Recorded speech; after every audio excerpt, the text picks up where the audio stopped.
And when we did that, we set up one row of our Ruby Crisps the way you should do it. And I'm not saying that other ways are absolutely incorrect, but just proof of the growth on these and how late we planted them, etc. That's the way to do it. Dean Family Acres.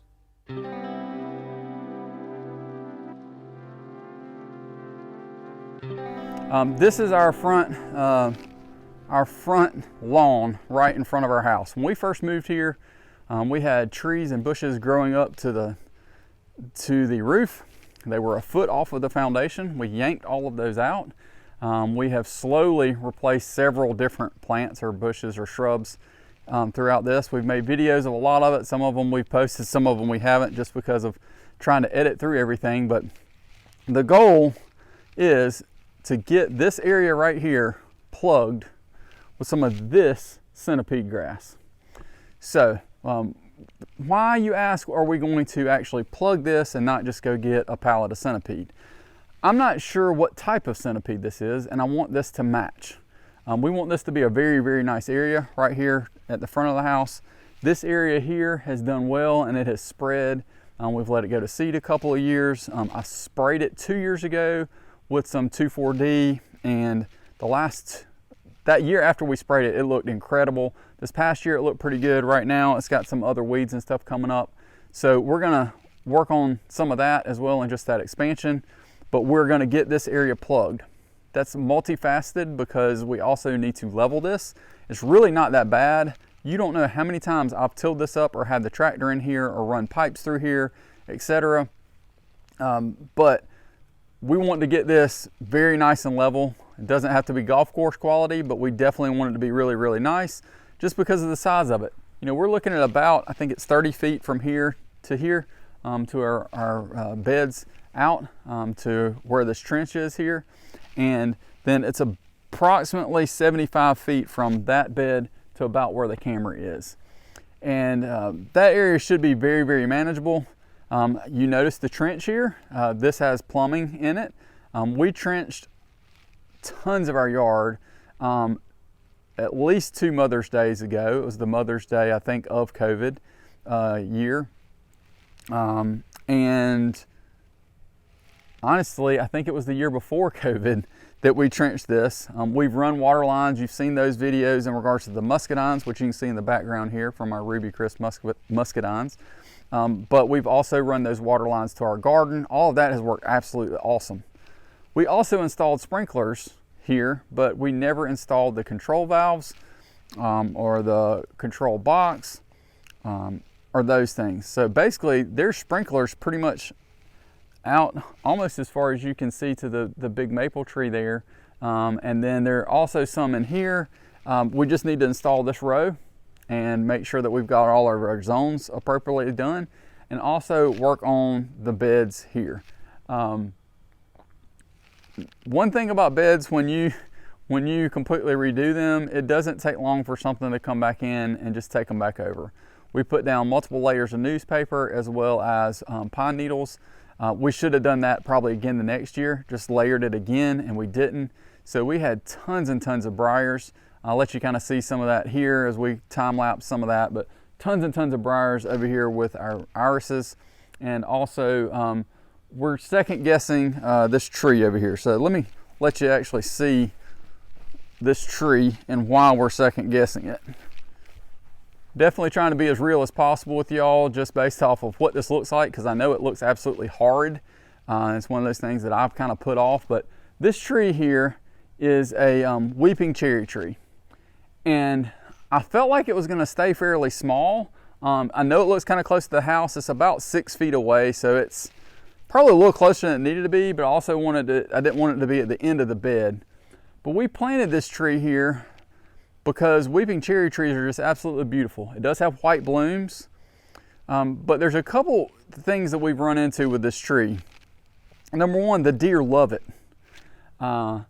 I thought that cherry leaves were poisonous. Apparently it's only the wilted ones, but they come and they will just eat the limbs off of this tree, all the leaves off of it, everything. This past year, well, the first year we had 0 blooms on it. I was like, well, okay, it was in shock. The second year we had, I think, 3 blooms. And then this past year I pruned it back. I did not want to prune it all the way back. That's why this limb here is still there, because I just wanted it to come out the top, kind of keep it very small, compact, where it would just umbrella right down.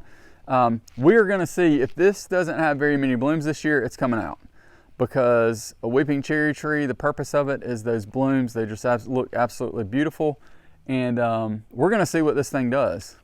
And again, if it doesn't bloom, it's coming out, and we're going to put something else right in this area. Our roses have done great. They definitely need pruned. The irises did absolutely wonderful. We also have 2 lemon lime nandinas in this area that have gotten shaded out by the cherry tree, and they probably could and or should get moved. Other than that, it's our rock wall, which this side looks pretty good. This side, not so much, but I really haven't gotten around to it. Again, priorities. You talk about things, you work on things, that kind of stuff, and it just kind of snowballs. So again, project number 2, the main part of that, because I know I kind of went on all different kind of tangent, is getting this grass plugged with the centipede from that side and making it level. That does include making sure we at least have the plumbing set underneath this for any kind of sprinklers. So we're gonna have all of that set and get that done.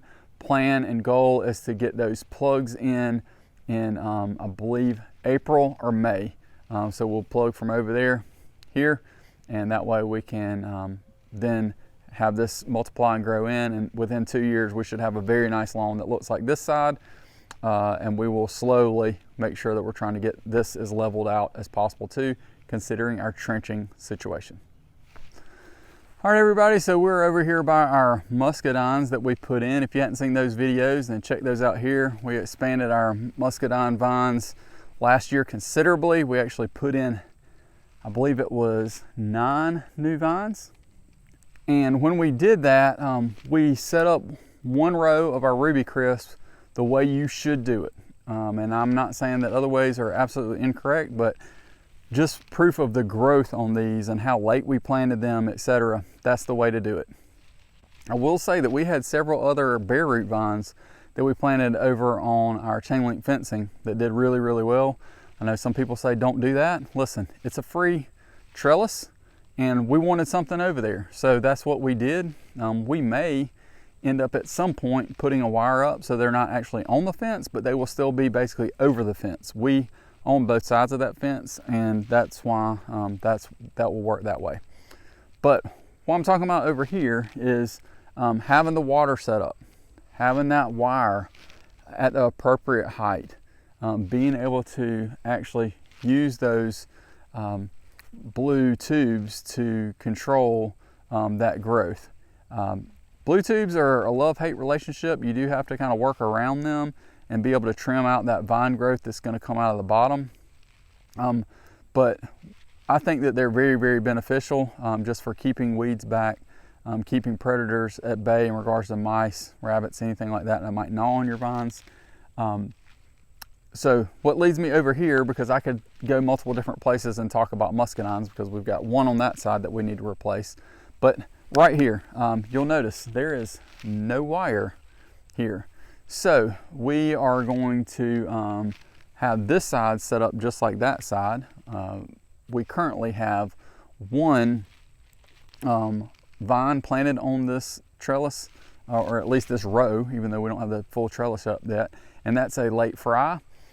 We went ahead and planted it because everybody said, listen, don't leave it in the pot, don't leave it in the pot, don't leave it in the pot. So we said, you know what, we're gonna go ahead and measure out. We're just gonna eyeball it, put it in the ground, and that way once we get the wire up, we can train it up where it needs to go. So that is on the plan, is to get this up and get that wire set, and then we have space for at least 2 more muscadines here, and then we've got space for 1 over on that other side. So we've got space for 3. Plans for that include a Black Beauty and a Pam, and after that we're not 100% sure, kind of going back and forth on a couple different varieties. As you can see here, these are the 3 Ruby Crisp vines. They all did very, very well. The one closest to us made it all the way out to the tip. It has gotten some frost damage at the very end, but that's to be expected. We're hoping that the 7 degrees or lower that we had here about a week ago, just before Christmas, didn't damage these vines. They have been in since mid-spring of last year, and again have put on some really great growth. But muscadine vines, especially when they're young, can end up with some damage. So let's hope that that did not happen. If it did, then we'll prune them back and let them start back at that location.